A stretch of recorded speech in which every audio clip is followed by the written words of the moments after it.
Knowing when and how to make a good continuation bet is a key part of the poker game. But just because you were the preflop raiser, it doesn't mean you must always make a c-bet. Knowing when to do this is important. I'm Lucia Navarro, poker pro and 888 poker ambassador. I've been playing poker for 9 years and I mainly play cash games online. I also have a YouTube channel in Spanish about my lifestyle as a poker pro. A c-bet is when you're the preflop raiser and then you continue to be aggressive on the flop with a bet. A c-bet can be a great way to take down pots nobody else wants, to tell a story about your hand, or to get more chips into the pot when you have the best hand. Here are 5 things to consider about c-betting. Consider your opponent's style. When deciding if you should c-bet into one person, first think about what type of player they are. If you are faced with a weak player who folds a lot on the flop and rarely raises, your continuation bet strategy should be to bet with a high frequency and a small size, no matter what kind of flop you see. It's a simple but effective strategy against this type of players in these 3 ways. 1. They'll usually fold and let us steal the pot on the flop without investing much. 2. They could raise, but if they do, we have strong information about how good their hand is. 3. They could call, and if they don't improve their hand, we can often steal the pot on the turn with a bigger bet. A strong c-bet strategy gives us multiple ways to win. How many players are in the hand? When you're deciding to c-bet a flop, it's important to take into account how many players there are.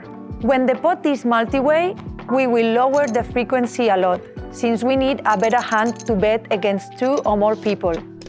We will also keep the bet small, around 1/3 of the pot. We risk less with a smaller bet, but even more importantly, betting into 2 or more players is seen as a strong move, and so it's not necessary to bet big. If you can risk less with the same result, that's a good way that you can save some chips in the long run. Consider the flop texture. You should always think about the flop texture before you c-bet. Is this particular flop good for your range or for theirs? As the preflop raiser, you've already shown some strength and that you likely have a good hand.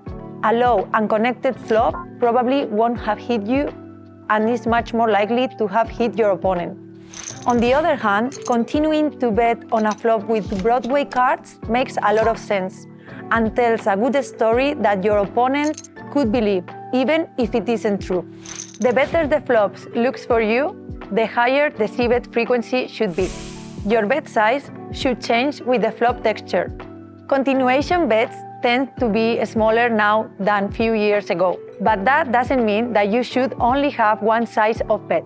One of the things that will change the size of your c-bet is how dry the flop is. A dry board is one that doesn't look like it gives many opportunities for drawing hands. On dry boards, we are interested in making a small continuation bet, like 1/3 of the pot.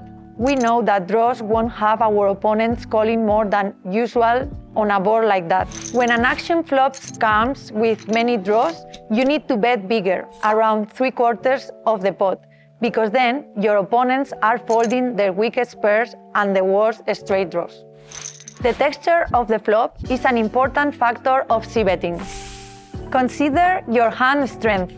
The strength of our hand on the flop is one of the things that will determine if we have to c-bet or not. When we have a medium hand that isn't very vulnerable on a particular flop, like jacks on a queen 7 deuce flop, you will want to check. This is because generally only the ace and the king are bad cards for your hand. There aren't as many queen x hands that will have called. If on the same flop we have a pair of 8s, then we would make our small c-bet because we have to protect our hand from the ace, king, jack, 10 and 9. The other reason we c-bet there is to get an opponent to fold hands like 10-9, king-9, king-10, etc.